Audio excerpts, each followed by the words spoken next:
డబ్బు, అనారోగ్యం, ఉద్యోగం, వ్యాపారం, అప్పులతో బాధపడుతున్నారా? మీకోసమే లాంచ్ యువర్ ఫ్యూచర్ ప్రోగ్రామ్.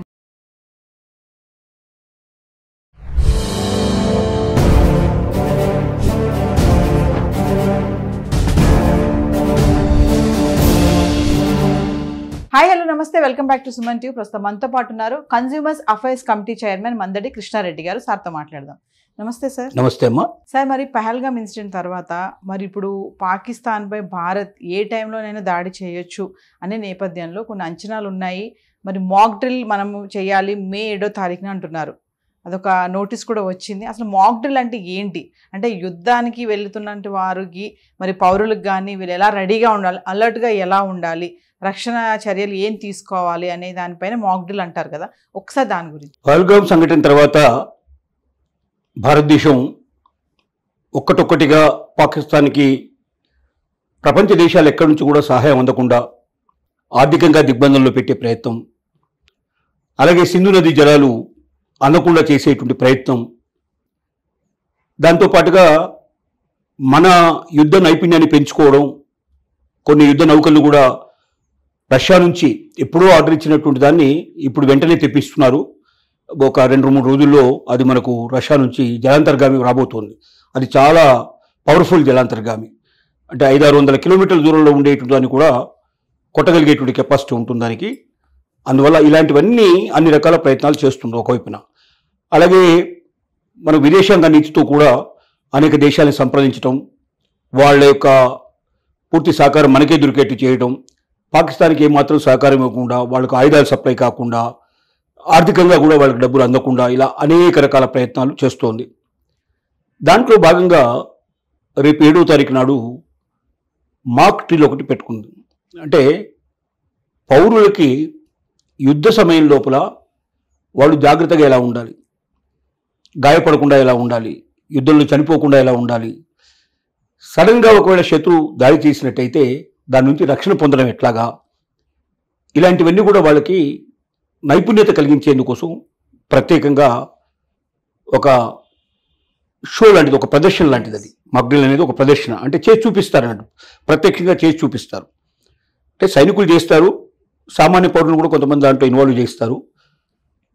సహజంగా ఏంటంటే యుద్ధ టైంలో రాత్రిపూట ఎక్కువ దాడి జరుగుతాయి, డే టైంలో దాడులు జరగవు. ఎందుకంటే డే టైంలో కనబడితే వెంటనే విమానాన్ని పేల్చిపారేసే, రాకెట్లను పేల్చిపారేసే అవకాశాలు ఉంటాయి. కాబట్టి సహజంగా రాత్రిపూట ఎక్కువగా గురి చూసి వేసే ప్రయత్నం చేస్తారు. ముఖ్యంగా ఎక్కడైతే ఆయుధ కర్మాగారాలు ఉన్నాయో, లేక రీసెర్చ్ సెంటర్స్ ఉన్నాయో, ఇప్పుడు మన దగ్గర DRDO ఇట్లాంటివన్నీ ఉన్నాయి మన దగ్గర. అలాంటివి ఏదైతే డిఫెన్స్ సంబంధించినటువంటి ఉన్నాయో కర్మాగారాలు ఎక్కడ ఉంటాయో, ఆయుధ కర్మాగారాలు, రీసెర్చ్ సెంటర్, ఇట్లాంటి వాటి మీద ఎక్కువ దాడులు జరుగుతాయి.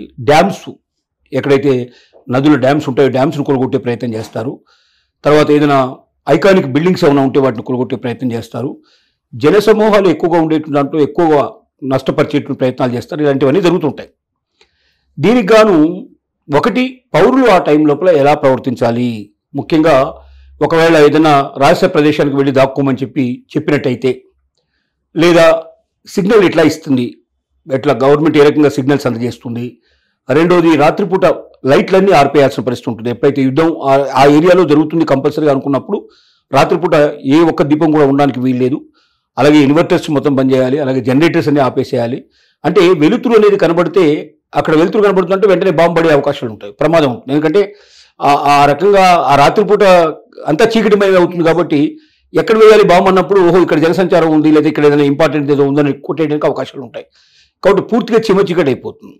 చీకట్లో ఎలా తడుముకుంటూ వెళ్లాల్సిన పరిస్థితి ఏంటి, అంతకుముందే ఎలా రీచ్ అవ్వాలి మనం, ఎందుకంటే గవర్నమెంట్ నుంచి ఏ రకమైన సిగ్నల్స్ ఎలా అందుతాయి, ఆ సిగ్నల్స్ తగ్గట్టుగా మనం ఏ రకంగా ప్రవర్తించాలి, బంకర్స్ కానీ లేకపోతే ఏదైనా రహస్య ప్రదేశాలు దాచుకోవడం ఎట్లాగా, ఆ ఏరియా లోపల ఏ ప్రదేశాలు ఉండే అవకాశాలు ఉన్నాయి, ఇలాంటివన్నీ కూడా వాళ్ళకి విపులంగా తెలియజేసేదాన్ని మాక్ డ్రిల్ అంటారు.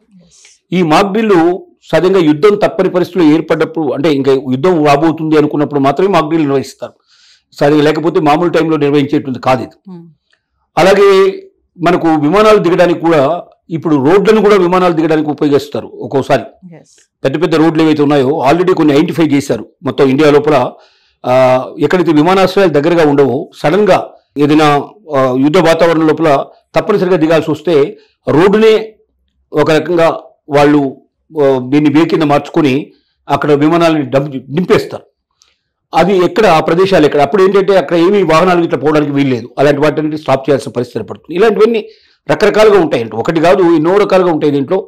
రెండోది, ఎవరైనా గాయపడితే ఎవరికైనా వైద్యం కావాల్సి వస్తే సడన్గా సామాన్య పౌరుడు కూడా ఎలాంటిది ఎమర్జెన్సీగా ఏమందించాలి, అప్పటికప్పుడు మనిషి నుంచి మరణించకుండా కావాల్సింది ఏమిటో. తర్వాత ఎవరైనా ఏదైనా బాంబు దాగిరికో దీనికైనా ఒకరు గాయపడ్డారనుకోండి, గాయపడితే వెంటనే చిన్న చిన్న ప్రథమ చికిత్స చేసి అతను అక్కడి నుంచి తొలగించేసేసి తర్వాత వాళ్ళకి మనం ఏదైతే వైద్య సదుపాయాలు ఉన్నో వాళ్ళకి అందించేటువంటి అవకాశాలు ఉంటాయి.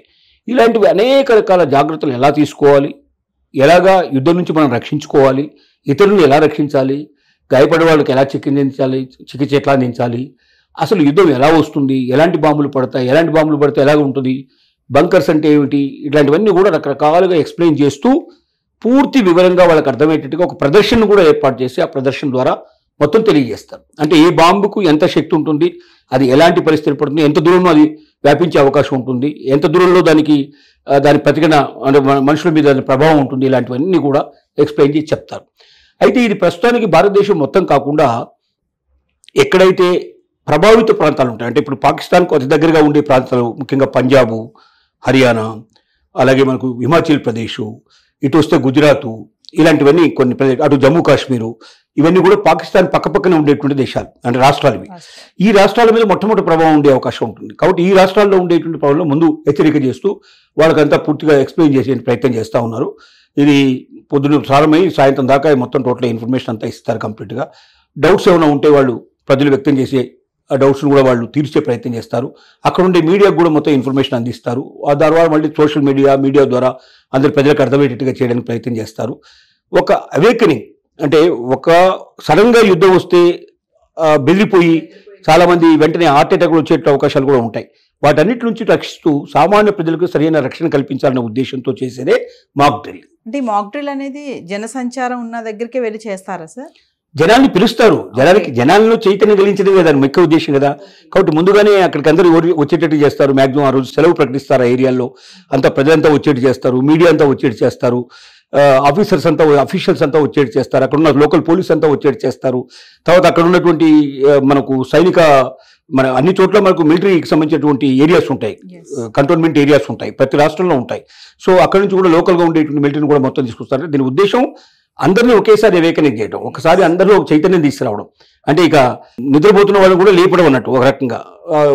మీరు మైమర్చిపోకండి, మీరు ఆడమర్చి ఉండకండి, మీరు ఎప్పుడు కూడా ఒక రకం ఫ్లోలో ఉండండి, ఏ క్షణంలో అయినా యుద్ధం వచ్చే అవకాశం ఉందని చెప్పడం దాని ముఖ్య ఉద్దేశం. ముందు జాగ్రత్తగా ఉండాలి, వెంటనే మళ్ళీ కంగారు పడిపోయి మీరు అన్నట్టుగా ఆ టైంలో టెన్షన్ పడిపోకుండా ఉండడం కోసం ఈ మాక్ డ్రిల్ అనేది. Thank you sir. నమస్తే.